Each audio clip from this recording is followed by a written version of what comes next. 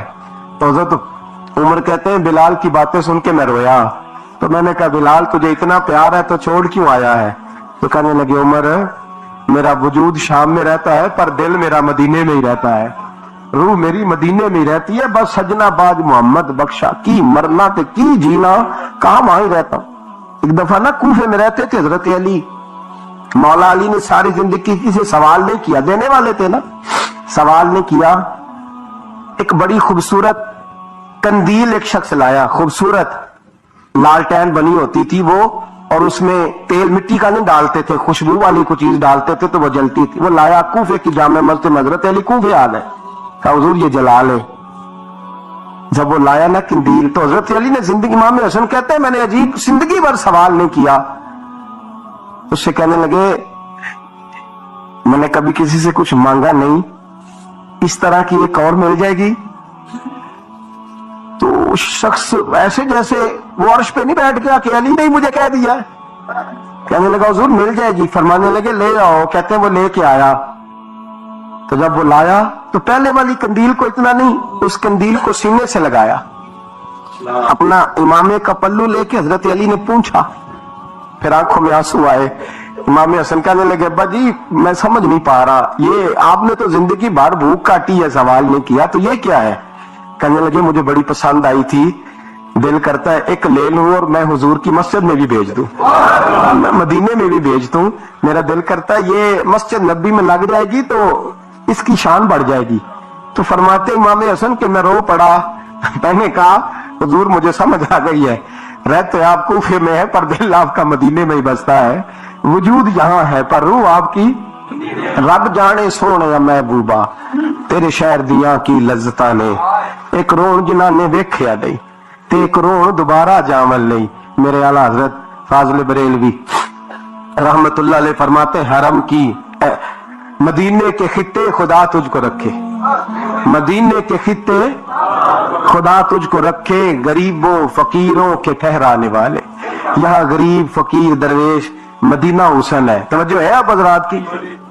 میں 2010 میں گیا تھا، اماں جی جب میں جانے لگا تب بھی میں روتا ہی گیا، واپس آیا تو میں اپنی والدہ سے میں نے کہا کہ اماں یہ کہیں خامی ایمان ہی نہ ہو، میں مدینے سے پلٹ آیا، میں بڑا تڑپا، میں نے کہا اماں جی وہ جانے کی جگہ تو ہے پر دوبارہ آنے کی جگہ نہیں، وہاں سے دوبارہ آنا نہیں چاہیے، وہاں سے سب سے مشکل مرحلہ مدینے سے لوٹنا ہے، آنا نہیں چاہیے۔ تو میری اماں مجھے کہنے لگی اللہ تجھے بار بار بلائے گا، دعا کرنی چاہیے، رونا نہیں چاہیے، بزرگوں کا درویشوں والا جو انداز تھا۔ اور پھر میں دوسری دفعہ عمرے پہ گیا تو ایک شعر تھا مظفر وارسی کا، تو میں وہ پڑھ رہا تھا، میں نے کہا کہ دوبارہ آنے کی آرزو ہے، کہ خود کو پانے کی آرزو ہے، جو حج پہ احرام باندھتے ہیں اب وہ باندھ کے آنے کی آرزو ہے۔ تو میں نے تو ایک حج مانگا تھا، اللہ نے 2 عطا فرما دی۔ یہ مصطفیٰ کے مدینے کی شان ہے، یہ رسول اللہ کے شہر کی شان ہے۔ میرے دوستو اللہ بڑا بے نیاز ہے، وہ میرے جیسے لوگ، میرے جیسے، سچی بات ہے، میرے جیسے لوگ اس کا، میں کبھی بھی مدینہ منورہ میں حاضر ہو کے لوگ اور باتیں سوچتے رہتے ہیں اور میں مسجد میں بیٹھا ہوتا ہوں۔ تو میں جب پہلی دفعہ گیا تھا تو ایک بی بی بیٹھی تھی سادی سی عورت رات کو، تو اپنا زبان میں یار من ترکی بگویم پنجابی میں وہ بات کر رہی تھی، تو وہ جملے اس کے مجھے یاد رہتے ہیں جب میں مدینے جاتا ہوں۔ سادی بی بی جنت البقیع کے باہر بیٹھی تو بوڑھی اماں سادے سے کپڑے، تو شعر پڑھ رہی تھی۔ وہ کیا شعر تھا اس کا، کوئی وہ اس پہ شاعرانہ ردیف کافی یہ پورے نہیں اترتے، لوگ کہیں گے یہ مصرع شاید لحاظ سے ٹھیک نہیں ہے سند کے لحاظ سے، لیکن اس کا انداز تھا نا تو تھا بڑا با کمال۔ اور وہاں بیٹھی پتہ کیا کہہ رہی ہے، دیکھو نہیں دیکھو کہ دے کرم کمائے سو، لوگ کہیں گے ردیف کافیے کے لحاظ سے شاید ٹھیک نہیں، لیکن اس کی فکر کتنی ٹھیک ہے، سوچ کتنی ٹھیک ہے۔ کہتی دیکھو نہیں دیکھو کہ دے کرم کمائے سو، میرے کے گندے مندے در تے بلائے سو. سید عالم صلی اللہ علیہ وسلم کے وصال ظاہری کے ایام قریب آئے تو حضور نے سرخ پٹی باندھی. تیز بخار ہے نبی کریم کو. 2 صحابہ سہارا دے کے مسجد میں لائے. نبی پاک علیہ السلام کو بظاہر سہارا دے کے لایا گیا. کریم رسول نے لوگوں کو جمع کیا. حضور آج کیا ہونے والا ہے؟ آج کیا کہا جائے گا؟ آج کس لیے میٹنگ بلائی ہے؟ نبی کریم کے کل صحابہ جب مسجد میں جمع ہوئے تو کھچا کھچ مسجد بھری ہے. وصال ظاہری سے چند یوم پہلے کی بات. نبی پاک نے فرمایا آج تمہیں کوئی جہاد کی ترغیب نہیں دینی، آج کوئی نیا پیغام نہیں دینا. آج تمہیں بتانا ہے کہ رب نے اپنے بندے کو اختیار دیا ہے، چاہے تو دنیا میں رہے چاہے تو اس کی بارگاہ میں حاضر ہو جائے. اس عبد نے بارگاہ ربوبیت کی طرف لوٹنے کا ارادہ کر لیا ہے. حضرت صدیق اکبر رونے لگے تو صحابہ نے کہا تمہیں کیا ہوا؟ کہنے لگے سمجھ نہیں رہے، کسی کی بات نہیں کر رہے، نبی پاک تو اپنی بات فرما رہے ہیں، اس نے جانے کا ارادہ کر لیا. سنیے میرے بھائی، محبوب پاک نے فرمایا بھائی کسی شخص کو میری طرف سے کوئی تکلیف پہنچی ہو تو بدلہ لے سکتا ہے، بدلہ لے سکتا ہے. کسی کو تکلیف پہنچی ہو. صحابہ پھوٹ کے رونے لگے. محبوبہ کرم ہی کرم ہوا ہے، رحمت ہی رحمت آئی. آپ کے بارے میں گمان کرنے والا بھی دائرہ ایمان سے نکل جائے گا. حضور آپ کیا فرما رہے ہیں؟ فرمایا نہیں بھائی اٹھو. پیچھے سے جناب عکاشہ بن محصن اٹھے، ہاتھ کانپتے ہیں، آگے بڑھے، کہنے لگے یا رسول اللہ ایک جنگ کے موقع پر آپ نے درہ مارا تھا، ننگی پیٹھ پر صفیں سیدھی کراتے، بات دل میں رہ گئی ہے، میں نے بدلہ لینا ہے. نبی کریم نے فرمایا بلال دوڑ کے جاؤ، فاطمہ کے گھر درہ پڑا ہے، درہ لاؤ. سیدنا بلال حبشی کہتے میں گیا، دستک دی سیدہ طیبہ طاہرہ. حضرت فاطمہ فرمانے لگی بلال کیسے آئے ہو؟ اماں جی وہ درہ چاہیے تھا. سیدہ کو تشویش ہوئی، کہنے لگے بلال نہ تو جنگ پہ جانا ہے، نہ جہاد ہے، نہ کوئی ایسا موقع ہے. حضور کی تو طبیعت مبارک بظاہر بڑی علیل ہے، درہ کیا کریں گے؟ حضرت بلال عرض کرنے لگے اماں جی ایک صحابی بدلہ لینے لگے ہیں. صاحب طبقات نے جملے لکھے ہیں، کہتے ہیں بی بی صاحبہ نے درہ بھی دیا اور امام حسن حسین کو بھی باہر نکالا. فرمانے لگی عکاشہ سے کہنا 100 درے مارے. ان 2 شہزادوں کے جسم پر نبی پاک کے قریب نہ جائے. میں نے 2 بچے پیدا ہی اپنے محبوب پر قربان کرنے کے لیے کیے، ان کو لے جائے. حضرت بلال کہتے میں 2 شہزادے لے کے آیا، اور جب دروازے میں میں لے کے پہنچا تو نبی پاک نے دیکھا تو آنکھوں میں آنسو آ گئے. فرمایا ان کو بٹھا دو، مجھے پتا ہے فاطمہ نے کیا کہہ کے بھیجا ہے. حضرت سیدنا بلال فرماتے ہیں درہ میں نے جناب عکاشہ کو دیا. حضرت عکاشہ درہ لے کے آگے جو بڑھے تو حضرت ابو بکر صدیق نے ان کے پیروں پہ ہاتھ رکھا. فرمایا عکاشہ میری طرف آ یا، مجھے مار درے، نبی پاک کے قریب نہ جا. مصطفیٰ کریم نے فرمایا ابو بکر تو ہٹ جا، اسے آنے دے. فرماتے میں چند قدم آگے گیا تو مولا علی شیر خدا نے میرے پیر پہ ہاتھ رکھا. کہنے لگے عکاشہ سوچ تو صحیح تو کیا کر رہا ہے؟ حضور نے فرمایا علی ہٹ جاؤ، میرا اور ان کا معاملہ ہے. جناب عکاشہ آگے بڑھ رہے. نبی کریم نے فرمایا میں اپنی امت کو درس دینا چاہتا ہوں، خبردار خبردار زندگی میں تمہارے ہاتھ سے زبان سے کسی کو تکلیف نہ پہنچنے پائے. خبردار یاد رکھنا وہ معاشرے بگڑ جاتے ہیں، وہ معاشرے تباہ کر دیے جاتے ہیں جہاں ظلم ہوتا ہے، جہاں زیادتی ہوتی ہے، جہاں لوگوں کو ستایا جاتا ہے. محبوب کریم کے قریب آئے حضرت عکاشہ کہ حضور میری پیٹھ ننگی تھی، آپ بھی ذرا کپڑا ہٹائیے. نبی کریم نے پیٹھ سے کپڑا ہٹایا.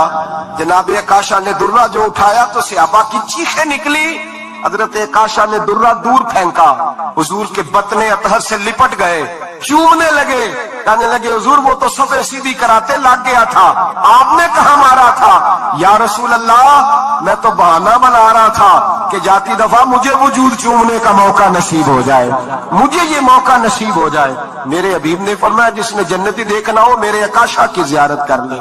بھائی ظلم کا دروازہ کھلا ہوا ہے اور لوگ بھول جاتے ہیں زیادتی کرتے ہوئے. وہ بہو سے ہی کیوں نہ کرے، وہ اپنے گھر کے بھول جاتے ہیں کہ شاید پوچھنے والا کوئی نہیں، شاید میزان نہیں لگے گا. ایران کے بادشاہ نے اپنے بیٹے کو پڑھانے کے لیے ایک استاد صاحب کا بندوبست کیا. استاد صاحب کو کہا کہ میرے بچے کو دین پڑھائیے، میں چاہتا ہوں کل اس نے عنان حکومت کو سنبھالنا ہے تو یہ دین سے آگاہ ہو جائے، اس کو کچھ سکھائیے پڑھائیے. بہت نیک بزرگ بڑے درویش عالم پڑھانے لگے، اسباق مکمل ہو گئے. دین کے اسباق قرآن مجید پڑھایا، احادیث طیبہ کا درس دیا، اصول فقہ سے روشناس کرایا۔ جب بچے نے مکمل تعلیم حاصل کر لی اور آمین ہو گئی، دستار ہو گئی، فارغ ہو گئے، تو پھر ایک دن استاد صاحب نے کہا بیٹے کل تم نے ضرور آنا ہے، کچھ بات کرنی ہے۔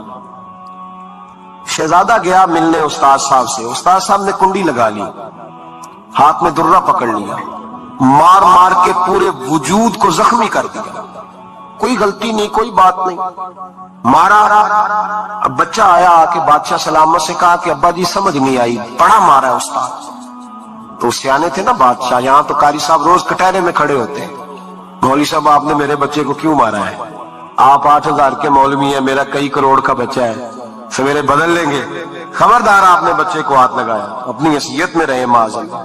جو قومیں استادوں کو کٹہروں میں کھڑا کرتی ہیں وہ ترقی نہیں کر پاتی، جو استادوں کو کٹہروں میں روز کھڑا کرتے ہیں۔ کہا ابا جی بڑا مارا ہے، تو والد بڑے سمجھدار تھے، کہنے لگے بیٹا استاد باپ ہوتا ہے، وہ زیادتی نہیں کرتا، کوئی بات ہوگی میں تیرے استاد کو کٹہرے میں نہیں بلاؤں گا۔ اماں سے بات کی، اماں کہنے لگی بیٹا میں تیرے باپ سے کیسے بات کروں، ڈر آتا۔ وقت گزر گیا، 22 سال بیت گئے، 22 سال گزر گئے، بادشاہ کا انتقال ہوا، شہزادہ تخت پہ بیٹھا، پہلا حکم یہ دیا کہ میرے استاد کو بلاؤ، پہلا حکم۔ استاد جی بوڑھے ہو گئے تھے، چھڑی کے اوپر ٹیک لگا کے آئے اور بھویں سفید ہو کے جھک گئی تھیں، یوں آنکھ کھول کے بڑی مشکل سے دیکھا، کہنے لگے شہزادے حکم ہو۔ کم میں شہزادہ نہیں، اب میں بادشاہ بن گیا ہوں۔ استاد جی 22 سال بیت گئے، آپ نے مارا تھا، پر وہ درد چونکہ زیادتی کی تھی، میرا قصور کوئی نہیں تھا، تو نہ میری روح سے درد گیا ہے نہ میرے جسم سے گیا ہے، میں بے اختیار تھا، پوچھ نہیں سکتا تھا، آج با اختیار ہوا ہوں۔ سب سے پہلے پہلا حکم آپ کو دیا، بلایا ہے، بتائے کیوں مارا تھا، کیوں مجھے مارا تھا، میری زیادتی بتائے۔ تو استاد، بوڑھے استاد کی آنکھیں آنسوؤں سے بھر گئیں، کہنے لگے بیٹے بس آج کے دن کے لیے مارا تھا، یہ جو دن آ گیا نا میری زندگی میں اس لیے مارا تھا، یہ میں چاہتا تھا میری زندگی میں وقت ہے، آج کے بس میری مراد پوری ہو گئی۔ کہا صاحب کس لیے، مجھے بھی سمجھائے۔ آپ فرمانے لگے کتنی دیر ہو گئی تجھے مار کھائے ہوئے، کتنا زمانہ بیت گیا؟ کہنے لگا 22 سال۔ فرمایا زخم بھولے تو نہیں، درد ختم تو نہیں ہوئی، تمہیں بات ایک منٹ کے لیے بھی تمہارے حافظے سے محو تو نہیں ہوئی؟ کہ استاد جی روز رات کو یاد آتی، روز خیال آتا تھا۔ استاد کہنے لگے بھائی تو بے اختیار تھا، پوچھ نہیں سکا، 22 سال تجھے یاد رہا، مجھے پتا تھا تو ایک دن حکمران بنے گا، میں نے تجھے اس لیے مارا تھا کہ بیٹے یاد رکھنا، کسی پہ ظلم نہ کرنا، اگر تجھے 22 سال تک یاد رہا ہے تو جس پر تو ظلم کرے گا اسے بھی قیامت تک یاد رہے گا، اور یہ یاد رکھنا تو آج با اختیار ہوا تو تو نے مجھے بلا لیا ہے، قیامت کے دن غریب با اختیار ہو جائیں گے، مظلوم با اختیار ہو جائیں گے، وہ با اختیار ہوں گے للہ الواحد القہار، رب کریم کی بارگاہ کے اندر ان کا اختیار ہوگا، اکیلے اللہ کی حکمرانی ہوگی، پھر وہ بلائیں گے بڑے بڑے کج کلا، دنیا میں جن کی پگڑیاں اونچی تھی وہ سر جھکائے کھڑے ہوں گے، دنیا میں جو ڈکٹیٹر بنتے تھے ان کی پشتیں لال ہوں گی، ان کو غدار لکھا جائے گا، قیامت تک نہیں بھولے گا۔ ظلم کرنا تو سوچ سمجھ کے کرنا، اتنا کرنا جتنا تم سہ سکتے ہو، اتنی زیادتی کرنا جتنی قیامت میں تم برداشت کر سکتے ہو۔ میرے نبی کریم صلی اللہ علیہ وسلم نے فرمایا ظلم سے بچو، یہ قیامت کے اندھیروں میں سے ایک اندھیرا ہوگا، زندگی میں زیادتی نہ کریں، اگر تھوڑی دیر کے لیے کوئی چیز برداشت کر جائیں گے تو وہ فائدہ دے جائے گی، کچھ دیر کے لیے اگر سہ جائیں گے تو نفع مل جائے گا، سہنے کی کوشش کریں لیکن زیادتی نہ کریں، نظر کو، سوچ کو، ذہن کو پاک رکھیں، اور میرے بھائی زندگی پوری ظلم سے بچیں، زیادتی سے بچیں۔ آپ لوگوں کے ساتھ پیار کریں، آپ لوگوں کو موقع دیں، آپ تھوڑی سی اور کوشش کریں اس شخص تک جانے کی جو آپ کو مایوس نظر آ رہا ہے، پریشان نظر آ رہا ہے، یہ ہمیں میلاد والے محبوب صلی اللہ علیہ وسلم نے درس دیں۔ ایک اور پہلو، حضور سید عالم صلی اللہ علیہ وسلم نے، ہمارے ہاں نا ابھی بھی برادری کی تقسیم ہے، ابھی بھی، اور کچھ میں نے ایسے کمزور لوگ بھی دیکھے، یہ اس طرح کی حرکتیں ہارے ہوئے لوگ کرتے ہیں، ہارے ہوئے لوگ جو اپنے آپ کو سمجھتے ہیں کہ میں کوئی بڑا آدمی ہوں۔ بڑا آدمی تو اپنے اخلاق سے ہوتا ہے، اپنے کردار سے ہوتا ہے، اپنی سخاوت سے ہوتا ہے، لوگوں سے پیار کرنے سے ہوتا ہے۔ باقی یہ کہ بیٹھ کے کہانی سنانا کہ میں بڑا کچھ کرتا ہوں، تو جو کچھ کرتا ہوتا ہے اسے سنانے کی کوئی ضرورت ہے؟ ایک وہ بہت سارے لوگ آپ تعزیت کرنے جائیں نا والد کے انتقال کے بعد، تو ان بیچاروں کو بتانا پڑتا ہے کہ ابا جی میرے بغیر دوائی نہیں کھاتے تھے۔ تو میں کہتا ہوں اگر تیرے بغیر نہیں کھاتے تو پھر بتانے کی ضرورت نہیں، پھر تو سارے گاؤں کو پتا ہوگا کہ تیرے بغیر نہیں کھاتے۔ اور اگر کوئی دال میں کالا ہے تو پھر تیری وضاحت کوئی بندہ قبول نہیں کرے گا۔ تو آپ کو بتانا کیوں پڑ رہا ہے؟ اور آپ بار بار اس بات کا ذکر کیوں کر رہے ہیں کہ ہم بہت بڑے قبیلے کے ہیں؟ صاحب اگر آپ بڑے قبیلے کے ہیں تو پتا ہوگا سارے علاقے کو آپ کتنا لوگوں کا خیال کرتے ہیں، آپ کس قدر محبت کرتے ہیں، آپ کا انداز کریمانہ کس طرح، پھر آپ کو بتانے کی کوئی ضرورت نہیں ہوتی، پھر خود بخود خبر ہوتی۔ حضرت سیدنا ابو ذر غفاری رضی اللہ تعالیٰ عنہ، قبیلہ بنو غفار ایک بڑی شاخ تھی قبیلوں میں سے، جو لوگ اس زمانے میں مالدار قبیلوں سے تعلق رکھتے تھے ان میں سے ایک بڑا نام تھا۔ ساری زندگی چودراہٹ کی، لیکن میلاد ایک انقلاب کا نام ہے۔ میں میلاد منانے والے دوستوں سے گزارش کرتا ہوں کہ آپ ہر سال میلاد منائیں، اور ہر سال میلاد کے بعد آپ تھوڑے بدل بھی جائیں، یعنی تھوڑے سے بدل جائیں۔ کچھ لوگ کہیں یار یہ داڑھی میں نے نا 12 ربیع الاول والے دن رکھی تھی، یہ میری میلاد والی داڑھی ہے۔ اور داڑھی رکھیں بھی نبی پاک کی مرضی کی۔ کس کی مرضی کی؟ نہ ناراض ہو جائے جی میں ٹور چلا، بس کس مرضی کی جی؟ اپنی مرضی کے نہیں۔ داڑھی کا وزن کو نہیں ہوتا کہ پوری مٹھی رکھیں گے تو آپ کو کوئی دقت ہوگی، لیکن کوئی وزن نہیں، پوری رکھیں، جو حضور کا طریقہ مبارکہ ہے جو ہمیں ملتا ہے اس پر آپ توجہ فرمائیں۔ میرے نبی پاک علیہ السلام نے فرمایا فرشتے 950 سال میرے عمر کی شان بیان کریں تو ختم نہیں ہو سکتی۔ اتنا بڑا شخص عمر فاروق، اتنا بڑا آدمی۔ ایک دن اعلان کیا عمر فاروق نے، لوگوں مسجد میں آؤ بات کرنی ہے، امیر المومنین کا پیغام ہے، سارے مسجد میں آ جائیں۔ کھچا کھچ مسجد نبوی صحابہ سے بھر گئی، اور ایسا جب اعلان ہوتا تھا تو صحابہ دوڑ کے آتے تھے، شاید کو جنگ ہے، شاید کسی نے حملہ کر دیا ہے، شاید کوئی نئی بات ہے، دوڑے آئے لوگ، مسجد نبی کھچا کھچ بھر گئی۔ سیدنا فاروق اعظم رضی اللہ تعالیٰ عنہ ممبر پہ بیٹھے، حضرت عبد الرحمن ابن عوف رضی اللہ تعالیٰ عنہ فرماتے ہیں کہ صحابہ تجسس کے دیکھ رہے ہیں کہ پتہ نہیں کسی طرف سے پیغام نہیں آ گیا، کوئی کافر حملہ نہیں کرنے لگا، اللہ جانے کیا ہوا ہے، بڑی پریشانی ہے۔ عمر بیٹھے، اللہ کی حمد کی، نبی پاک صلی اللہ علیہ وسلم پر درود پڑھا، اور پھر عمر فاروق بولے، فرمانے لگے میں جب مکے میں رہتا تھا نا تو کبھی گھر میں قحط آ جاتا تھا، کبھی قحط آتا تھا گھر میں، بکریوں کے دودھ خشک ہو جاتے تھے، گندم نہیں ملتی تھی، پانی نہیں ہوتا تھا، تو فرمایا میری اماں مجھے خالہ کے گھر بھیج دیتی تھی۔ قبیلہ بنو مخزوم، اس قبیلے میں میری خالہ کی شادی ہوئی تھی تو وہ مالدار لوگ تھے، ان کے پاس زیادہ بکریاں، زیادہ اونٹ، زیادہ گائے، زیادہ کھیت تھے۔ حضرت عمر فاروق فرمانے لگے میں ان کے گھر جاتا تو میرے خالو سمجھ جاتے کہ عمر کو اس لیے بھیجا گیا ہے کہ قحط آ گیا ہے، فرماتے ہیں وہ مجھے سویرے بکریاں چرانے لے جاتے، شام تک میں ان کی بکریاں چراتا ہوں۔ امیر المومنین عمر، ایک طرف مسئلہ یہ ہے کہ کیسر و کسرا کی دیواریں ہل رہی ہیں عمر کے نعروں سے، اور ادھر عمر منبر پہ بیٹھ کے خطبے دے رہے ہیں، فرماتے ہیں میں بکریاں چراتا، شام تک خالہ کے گھر جا کے مزدوری کرتا، اور فرماتے ہیں شام ہوتی تو ایک مٹھی کشمش مجھے دیتے وہ، آپ فرماتے ہیں میں بڑے قد والا تھا، ایک مٹھی کشمش ملتی ہے، کبھی ایک مٹھی کھجوریں، میں شام کو کھا کے سو جاتا۔ کئی مہینے یوں ہی گزرتے تو میری اماں کا پیغام آتا کہ علاج صحیح ہو گیا، میرے بیٹے کو بھیج دو۔ یہ بات کہی، حضرت عمر رونے لگے اور پھر کہنے لگے اب وہ وقت آیا ہے کہ لوگ مجھے امیر المومنین عمر کہہ کے پکارتے ہیں۔ بس یہ دو باتیں کی، عمر نے کہا چلو ظہر کا وقت ہو گیا، اذان پڑھو، اٹھو نماز پڑھے، اٹھو، اذان ہوئی، اقامت ہوئی، جناب عمر نے نماز پڑھائی، لوگ چلے گئے تو سیدنا عبد الرحمن ابن عوف یارانہ تھا جناب عمر سے، بازو پکڑ کے کہنے لگے عمر سیاڑا بندہ یار تو یہ دو باتیں سنانے کے لیے اتنا مجمع اکٹھا کیا تھا، یہ دو باتیں کہنے کے لیے کہ میں خالہ کے گھر جا کے مزدوری کرتا تھا تو ایک مٹھی کشمش ملتی تھی، ایک مٹھی کھجوریں، یہ کہنے کے لیے کہ میں بکریاں چرایا کرتا تھا۔ تو حضرت عمر فاروق رضی اللہ تعالیٰ عنہ پھر روئے، پھر آنکھوں میں آنسو آئے، کہنے لگے عبد الرحمن آج نا مصر شام سے کچھ لوگ آئے تھے، اور وہ بتا رہے تھے کہ عمر تیرا ڈنکا وہاں بھی بڑا بجتا ہے.